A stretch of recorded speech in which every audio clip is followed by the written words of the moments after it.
বেতন না বাড়ায় মানুষেরা হতাশ। এবার মনে হয় আমার চালক বাড়বে। বস, এবারও বেতন বাড়ালো না। এখন তো চাকরির সাথে অন্য কিছু করতে হবে। এদেরকে দেখে মনে শান্তি লাগে। এবার মনে হয় আমাদের চালক বাড়বে। এই যে ভাই শুনেন, আপনাকে এত চিন্তিত দেখাচ্ছে কেন? আরে ভাই, কি বলবো দুঃখের কথা। আমার কাছে সব সমস্যার সমাধান আছে। এক কাপ চা দাও তো। চা এখন 10 টাকা করে। আচ্ছা থাক তাহলে। জনাব, আপনাকে চায়ের দাওয়াত রইল। হ্যাঁ হ্যাঁ, যাদের বেতন কম তাদের এত ভাবতে নেই। অফিস শেষ হলেই চা। কখন যে দেখা হবে।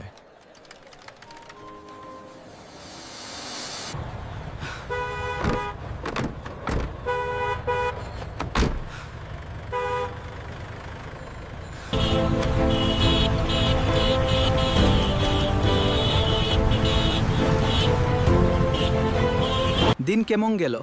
জামে পুরা দিন গেল। ইনকাম কমে রইল। চলো এক কাপ চা দিয়ে মন হালকা করি। তুমি আমার বন্ধু হবে, ইনকাম বাড়িয়ে দিব।